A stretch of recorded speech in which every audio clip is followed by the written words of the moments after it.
In today's video, we are going to audit the column completeness with a few Excel tips here. We have a demographics table on the screen, and there's a few things we can learn from this. If we click on highlight a row column here, we get some stats at the bottom, as you're familiar with.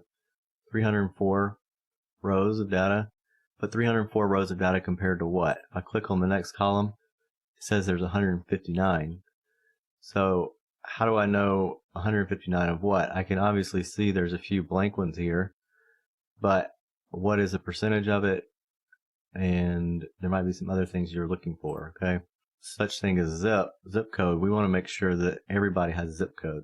Even if the percentage is, there's 286, if there's supposed to be 304, we need to make sure that everybody has a zip code, especially if this is for grant-related material. Before we begin today's Excel tips, I want to make sure you get your hands on our new guide called 30 Minutes to Connect Google Forms to Excel for Live Reporting. The video and guide are an all-in-one extended video teaching for beginners or long-time spreadsheet users. I've also included a step-by-step checklist to follow the video. In about 30 minutes, you can create a live Excel report using the inputs from Google Forms. Plus, you'll get the exact method I'm using for a landscape company to submit, calculate, and report hours worked per week and pay period. So why create this on your own time when you could use the hours I've already spent on this solution to your advantage? Again, you can find the link in the description to grab your free guide today. A quick way to do this is click anywhere in the table, go up to the Data tab in the middle here, click on Data, then click on From Table Range. This will open the Power Query Editor. Now when you first see this, it may be overwhelming, but if you just focus on the columns at the top and the rows, then we can treat it more like Excel that we're used to. Another thing we can do, we're going to be in this View tab at the top.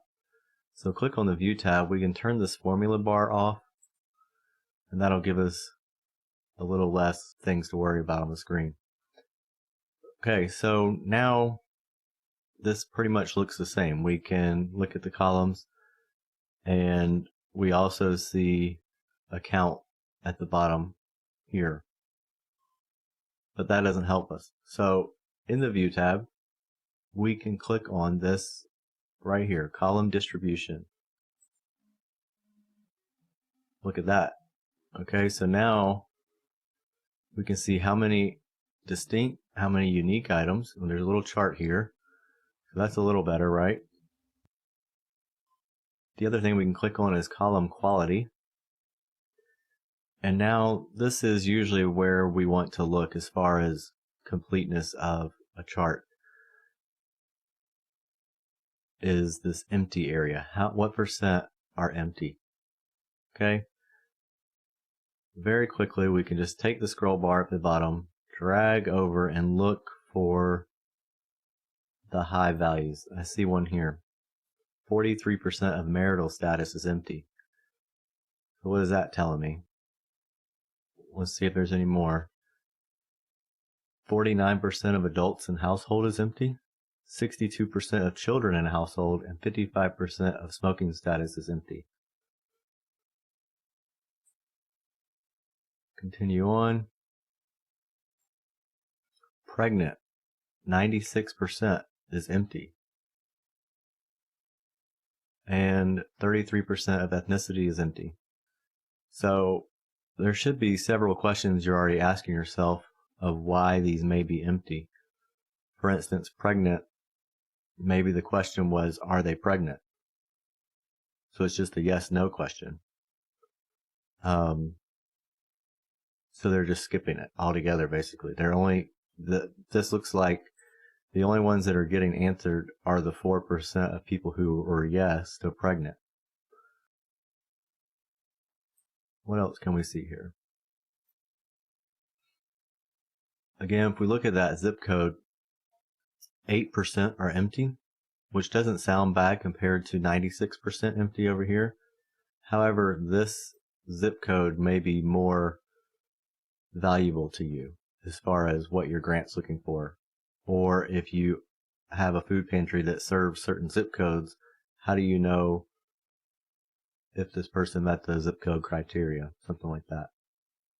And then just to get a little bit more information, we are going to click on this last one here, column profile. And what this does, as you select columns, the column profile will change at the bottom. Okay, so you can see this, we're highlighted here in pregnant. This is showing that the distribution was true. So it was a true-false question or a yes-no question. Everybody else was empty because they didn't answer the question. So that might be something you want to look at when you're creating your database. Should they be allowed to skip the question, or should the question be required before they move on? So this question was obviously, you're allowed to move on without answering the question. That's why it's empty. We have the 309 count, the 297 empty, and then we have distinct, unique, how many true, how many false. If we go to smoking status, this will show you distribution of the answers. So one of the items it says here is that there are 11 distinct answers. Okay, so these are the 11 here, and these were the options they had to choose from. If you highlight over, it'll tell you 42 of these were 4 to 7 cigarettes, 29 everyday smokers, 22 light smokers, etc. So that's helpful. This one looks a little different, but the children in the household was the item that they could select. So the answer could have been there's 1 child, 2 children, 0 children, etc. So if it's empty, that means they were able to skip this area too. So what it should have been is probably a higher percentage should have selected 0. There's 0 children in the household. Not just skip it and empty, because then we don't know, is it really empty? Or we don't know, do we count those empties as no children in the household, or did they just forget to answer the question? These are fun questions we ask in QA, and it makes it fun when you're trying to pick out what kind of chart to show. Unfortunately, there's no good way to copy what is on here with these visuals, so we have to recreate them ourselves. So if you go to this ellipsis here, you click on it, you can select copy, but all it does is copy the text and the number. It doesn't give you the chart associated with it. And same up here, there's a way to copy this, but it just gives you the text. It doesn't show any of these dots or the colors or any of this visual stuff. But we have to recreate that ourselves, and I'll show you how to do that in the next step. Alright, so now that we know which ones have the highest empty values, let's recreate these in a useful format so that we can fix the data going forward. Go up to the top. On the Home tab, there's a Choose Columns section right here. Select the first option, Choose Columns. Now we have this drop down that we're familiar with other filters, and we can just select the items that we want.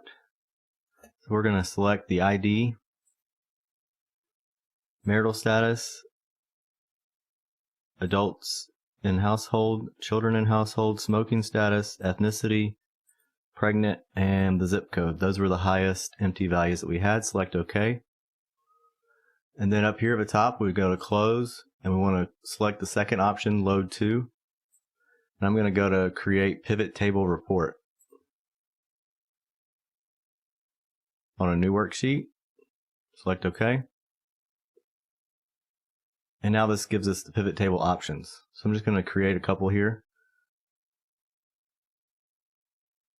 I want the adults in the household, and I'm going to move this over to rows. And we want to count the adults by the client ID, so we'll click on client ID, drag it to the values, and by default, usually it will select sum or count of. I want count of, so we click this drop down here, go to value field settings, select count. Now you see it changes to count of client ID, select OK. And now this will just give us the count of each answer.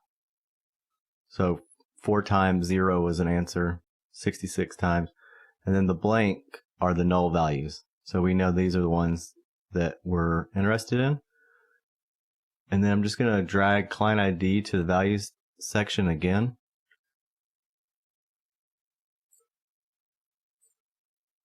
Change it to count, and then this time I'm going to show values as this area here, and I'm going to go percent of column total. And now we can see that 47.85% are blank. Okay, I'm going to change this row labels to adults in the household.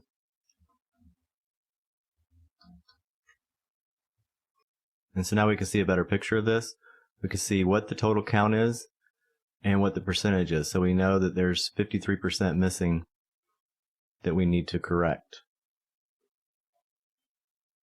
If you want to know which ones are missing, you could double click this. It'll ask you to where do you want to show the detail by. Select client ID. And this is the same thing as dragging client ID to below here.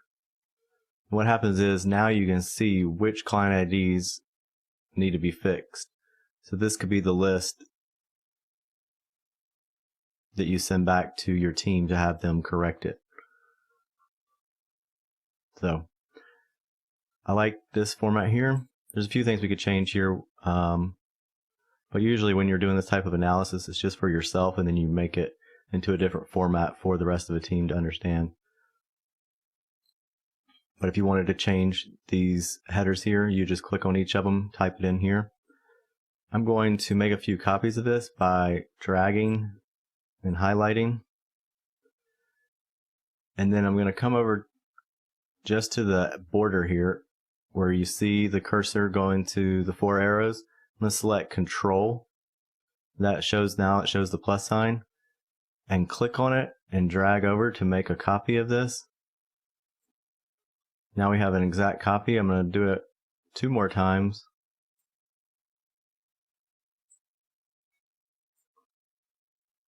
Okay, so now we have all of our tables, and at the bottom we can see what percent is blank.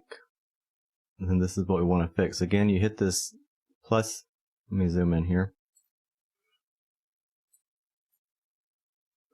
If you hit one of these plus signs here, that will expand out, and then you can see all the client IDs that need to be fixed. Just to review before we end, I added conditional formatting here so it'd be easier to see the blanks. And we're going to send this back to the staff, or we are going to fix it ourselves by looking at the client IDs and going in and fixing these one by one after we get the data. So right now we're at 47.85% of blank in adults and household. We go back to the original sheet where the data is input. We can see here, if we just select the blank ones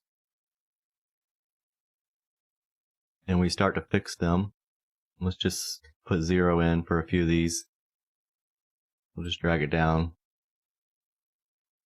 We'll go back, and right now it looks the same. So what you need to do is go to Data, and you select Refresh All. It'll take a minute, and then that will refresh. So now we're at 42.57% complete. So the idea is not that we have to open the query editor every time. We just do it once, and as we complete it, we just refresh. Let me know if this was helpful for you, if column completeness is something that you deal with, and if you feel like this is something you're going to do. Are you going to create pivot tables from it, or will you just do a snapshot of the column profile from the query editor and not worry about this step? I want to make sure you get your hands on our new guide called 30 Minutes to Connect Google Forms to Excel for Live Reporting. Again, you can find the link in the description to grab your free guide today.